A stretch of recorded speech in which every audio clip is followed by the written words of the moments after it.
কই বাড়িতে কেউ আছিস?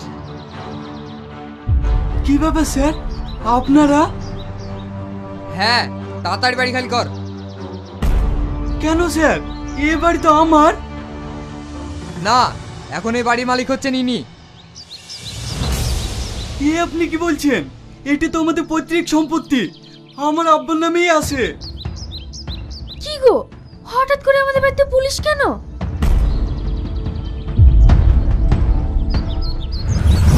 না তুই না, এটা তুমি আমার সাথে করতে পারো না। আমি তোমাকে অনেক ভালোবাসি। হয়তো আজ আমি বেকার, তুমি আমাকে আর কিছুদিন সময় দাও, আমি ঠিক যে কোনো একটা কাজের ব্যবস্থা করে ফেলবো। দেখো, আমি আর তোমাকে কোনো সময় দিতে পারবো না। আর তাছাড়া আমার বিয়ে ঠিক হয়ে গেছে, ছেলে স্কুল মাস্টার। ও, আজ আমি বেকার বলে তুমি আমাকে ছেড়ে চলে যাচ্ছ? আমি কি তোমাকে সুখে রাখতে পারতাম না?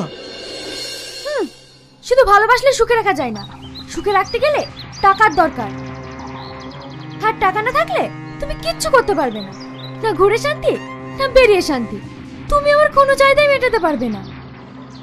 আর টাকা থাকলে এই পৃথিবীতে অসম্ভব বলে কিছু নেই, সব সম্ভব। তাই যেহেতু তোমার কাছে টাকা নেই, আমিও নেই। তাহলে আমাদের এতদিনে ভালোবাসার তোমার কাছে কোনো মূল্য নেই? না, নেই। তুই না,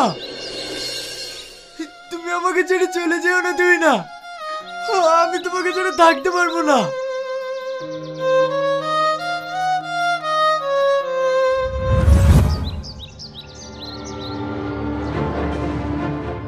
এই দেখেন দলিল, এই জমি আমার আব্বার নামে লিখে আছে। তাহলে ডাক তোর আব্বাকে। এখন তোমার শ্বশুর বাড়িতে নেই, মেয়ের বাড়ি বেড়াতে গেছে। কোন মেয়ের বাড়িতে গিয়েছে বৌমা? আব্বা, তুমি এখানে?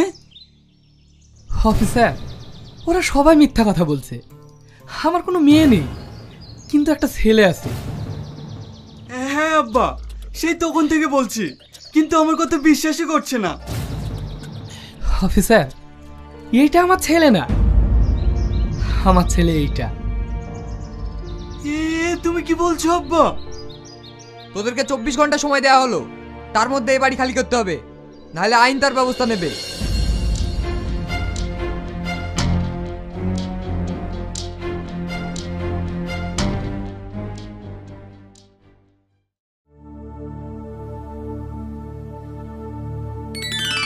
চাচা, প্রেশারের ওষুধটা খেয়েছো? হ্যাঁ বাপ। ওষুধগুলো টাইম মতো খাবে।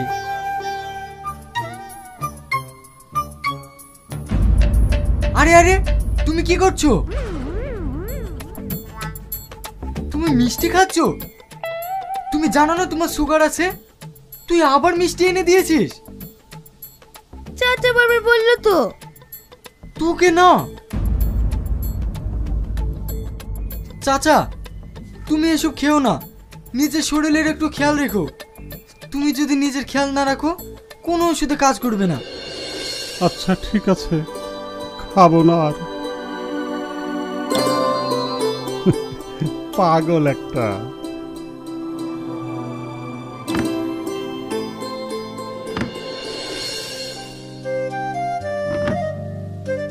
চাচা, তুমি তোমার ছেলে বৌমার সাথে এটা কেন করলে? তুই আমাকে একটা কথা বলতো, একজন বাপ কখন তার ছেলে বৌমার সাথে এরকম আচরণ করে? আমিও চেয়েছিলাম ছেলে বৌমা নাতি পুতি সবাইকে নিয়ে অনেক সুখে থাকতে, কিন্তু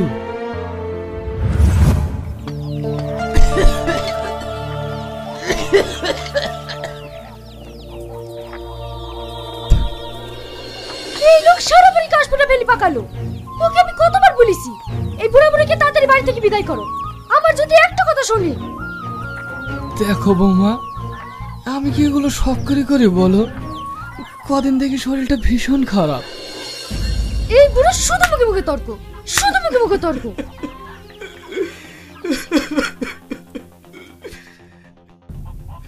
বৌমা, কে বৌমা?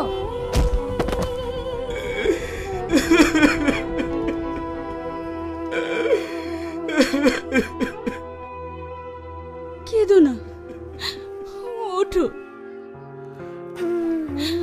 আমি তোমাকে কতবার বললাম এত অত্যাচার সহ্য না করে চলো আমরা কোথাও চলে যাই। আমার কথা তো তুমি শুনবে না। দেখো, আমরা বাপ মা, সন্তান যতই ভুল করুক না কেন, আমরা কি তাকে ছেড়ে থাকতে পারবো? বাবা মাকে সব সহ্য করতে হয়।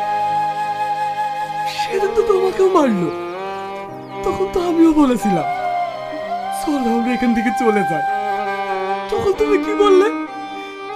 বললে ছেলে বাবার হাতেই মরবো, তাও ওদের জন্য কোথাও যাবো না।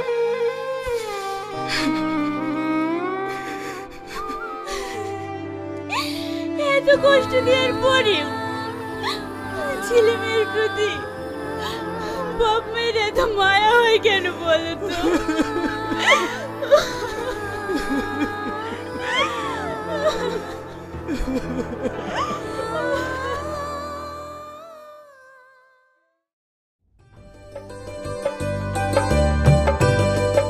আরে থাক থাক, আর দিস না। খাও তো, কতদিন আসনি বলো তো? আজ 1.5 মাস পর আসছো।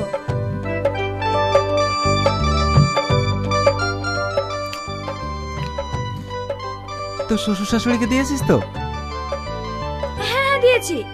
ছাড়ো তো ওদের কথা, ওরা খাচ্ছে। এই নাও, বৌমা দিয়ে গেল, খেয়ে নাও।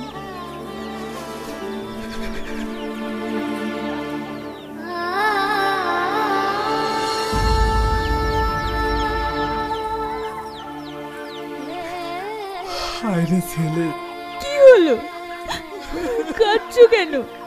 খাও।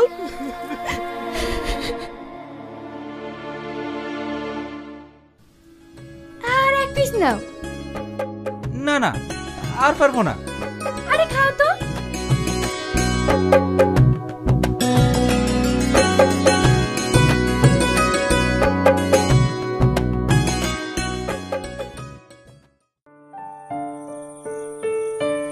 কিরে, কদিন থেকে দেখছি তোর মনটা খারাপ, কিছু হয়েছে? আর বলিস না, বাড়িতে বাবা মাকে নিয়ে ওয়াইফের সঙ্গে ভীষণ ঝামেলা চলছে। কি করব ভেবে পাচ্ছি না। এই ব্যাপার, আগে বলবি তো। আরে আমার বাবা মাকে বৃদ্ধাশ্রমে রেখে এসেছি, মাসে 6,000 টাকা করে লাগে, তুইও রেখে আয়। কিন্তু আমার বাবা মা তো যেতে চাইবে না। আরে কোনো বাবা মাকে যদি বৃদ্ধাশ্রমে রেখে আসবো বলি, তারা কি সহজে যেতে চাইবে? তার জন্য প্ল্যান করতে হবে। শোন,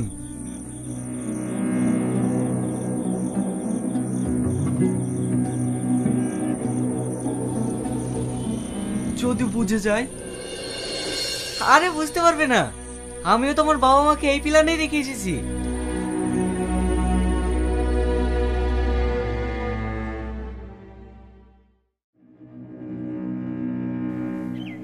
বৌমা, তোমরা যে আমাকে ডাক্তার দেখাবো বলে নিয়ে আসলে, এখানে কেন? এখানে আবার কোন ডাক্তার বসে? আর বাবুই বা কোথায় গেল? চুপ করে বসেন তো, আপনার ছেলে ঠিক আসছে। চলেন, জামা কাপড় সব সঙ্গে করে নিয়ে এসছেন তো? জামা কাপড় আনবো কেন? বাবু, আমাকে ভর্তি থাকতে হবে নাকি? হ্যাঁ, আপনার ছেলে আপনাদেরকে বৃদ্ধাশ্রমে রেখে যাচ্ছে। আজ থেকে আপনাদেরকে এখানেই থাকতে হবে। বাবু, আমরা তোরা ছাড়া থাকতে পারবো না। আমাদেরকে এখানে রেখে যাসনি। আরে তোমাদের এখানে কোনো অসুবিধা হবে না, আমি মাসে মাসে টাকা পাঠিয়ে দেবো। তোর হাত ধরছি, তুই আমাদেরকে এখানে রেখে যাসনি। তোরা যেভাবে রাখবি আমরা সেভাবেই থাকবো। তাও তো তোদেরকে চোখের সামনে দেখতে পাবো।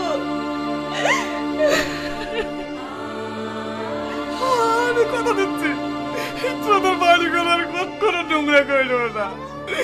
তোরা আমাদেরকে এখানে রেখে যাসনি।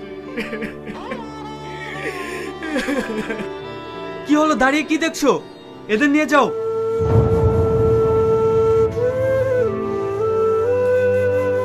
কি হলো, এসো। থাকবো, আমিও দাও দাদের কাছে থাকবো। যাও, মা ডাকছে, বাবা মায়ের কথা শুনতে হয়। তোমরা তো বাবা মা, কই আব্বা তো তোমাদের কথা শুনছে না? দেখেছো, সব ওদের কাছ থেকে শিখেছে। চল।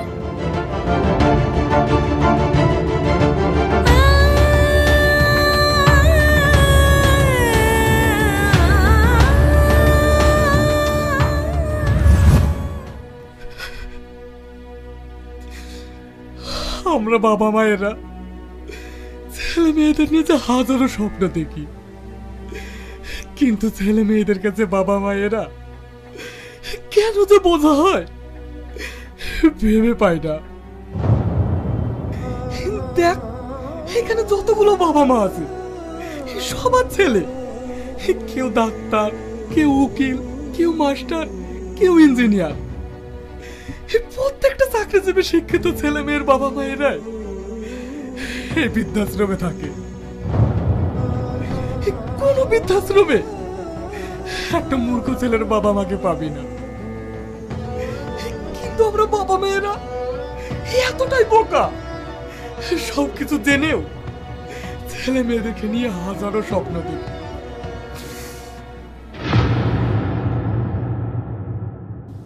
আরে বিআই মশাই যে, তাহলে আপনার শেষ ঠিকানা বৃদ্ধাশ্রম হলো? ভালোই হলো, বাঁচবার কদিন, সবাই মিলে একসাথেই থাকবো।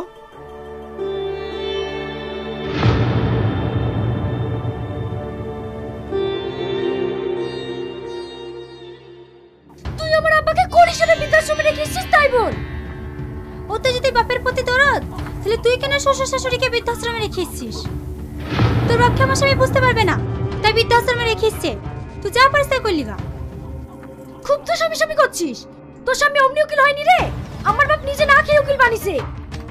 তোরা যে বাড়িতে থাকছিস সেই বাড়িটা আমার বাপের তৈরি, আর আজ আমার বাপ তোদের কাছে বোঝা হয়ে গেল না। ঠিক আছে, আমার বাপকে তোদের বুঝতে হবে না, তার মেয়ে এখনো মরে যায়নি, আমার বাপকে আমি পুষবো।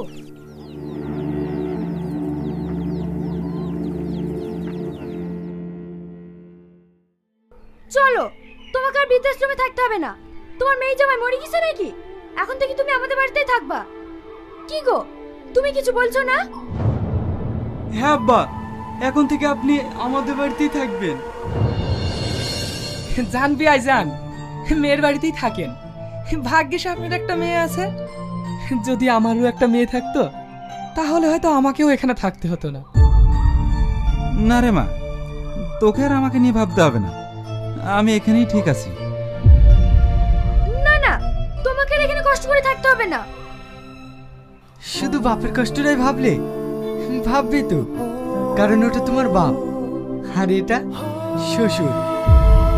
আজ তোমার বাপকে বৃদ্ধাশ্রমে রেখে গেছে বলে তোমার ভাই বোনের প্রতি রাগ হচ্ছে না, কিন্তু তুমি একবার ভেবে দেখো তো, তুমি তোমার শ্বশুর শাশুড়িকে এই বৃদ্ধাশ্রমে রেখে গেছো। আজ তোমার বাপের প্রতি যতটা কষ্ট হচ্ছে, এই কষ্টটা যদি তোমার শ্বশুর শাশুড়ির প্রতি হতো তাহলে হয়তো কোনোদিনই তাদেরকে এই বৃদ্ধাশ্রমে আসতে হতো না। আমি একটা কথা ভেবে পাই না, মেয়েরা তার প্রত্যেককে নিজের বাবা মাকে ভালোবাসে, আর শ্বশুর শাশুড়ি বোঝা। আজ তুমি যদি তোমার শ্বশুর শাশুড়িকে মানিয়ে নিতে পারতে, হয়তো তোমার ভাবিও তোমার বাপকে মানিয়ে নিতে পারতো। আশা করি এদের কাউকে এই বৃদ্ধাশ্রমে আসতে হতো না। কাকে বোঝাচ্ছিস? আজকালকার ছেলে মেয়েরা যদি বুঝতো তাহলে হয়তো কোনো বাবা মাকে এই বৃদ্ধাশ্রমে থাকতে হতো না। চল।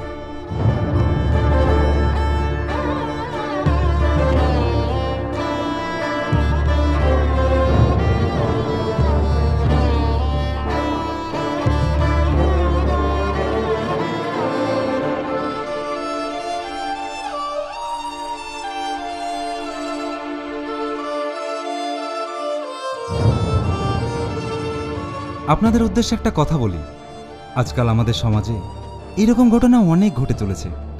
তাই প্রত্যেক মা বোনদের উদ্দেশ্যে বলছি, আপনারা নিজের মা, বোন, ভাই, শ্বশুর, শাশুড়ি সবাইকে ভালোবাসার বাঁধনে বেঁধে রাখুন।